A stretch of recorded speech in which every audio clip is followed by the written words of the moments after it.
This is ESPN on ABC.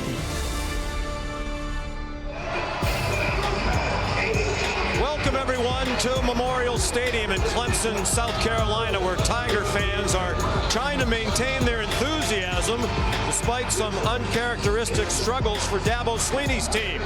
Today they host Notre Dame, the Irish, as usual, traveling well. And Sam Hartman returns to a place with which he is familiar.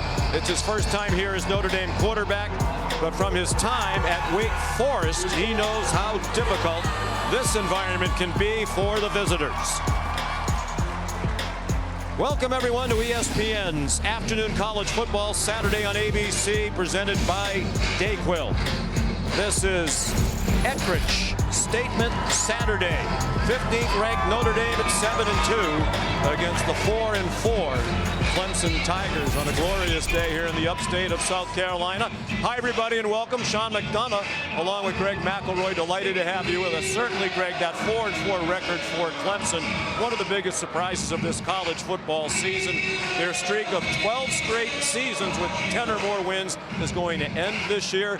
They come in off back-to-back losses in the same season for the first time since November of 2011. It's a surprise, but Dabo Swinney still believes in his team. They have a lot of talent. The problem is they've been their own worst enemy. So many self-inflicted mistakes, and you look at the team while sitting at 4-4 at a bit of a crossroads. Even the postseason is not a foregone conclusion. They can salvage their season, though, with a win against Notre Dame. They just have to stop making those catastrophic mistakes because they're 6 or 7 plays away from probably being a 7-1 football team. There's some very narrow defeats along the way while they limp into this game. They have a lot of injuries. More on that in a moment from Molly McGrath. Notre Dame playing excellent football, particularly lately. They come in off back-to-back wins over USC and Pitt, and a total team effort for the Irish in those 2 big wins. The offense has had their moments. They haven't been really consistent in several weeks, but they have been really benefited by some incredible play from Notre Dame's defensive unit. Against USC, they were off the charts good, and all that momentum that was carried over from that USC game, it continued on against Pitt. 5 touchdowns from their defense and their special teams unit in the last 2 games. That's more than just about everybody in college football in just a 2-game span. So Clemson's going to have to be really smart today against an opportunistic defense. Dabo Swinney off the bus.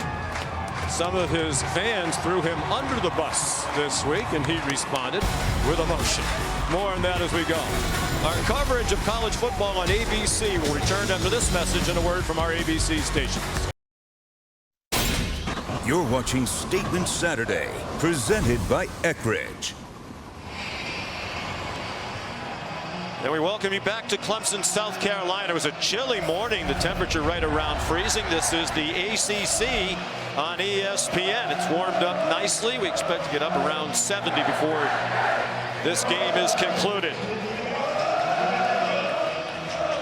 For Notre Dame, game 5 of 6 that they'll play this year against an ACC opponent, part of their scheduling agreement with the Atlantic Coast Conference that dates back to 2014.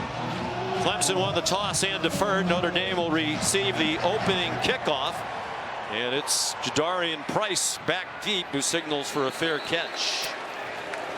We mentioned a lot of injuries for Clemson. With more on that, we say hello to Molly McGrath. Well, Sean, it's just one of those years for Clemson. Head coach Dabo Swinney pointed out there are 10 injured players out today who would have started or contributed significantly in this game, headlined by running back Will Shipley, who's out in day-to-day with a concussion sustained last week. Left guard Marcus Tate suffered a season-ending knee injury in practice this week, and a depleted secondary suffers another blow. Veteran safety Jalen Phillips out with a shoulder injury that he's been battling for some time now. The players tell us right now they're just playing for pride. Guys,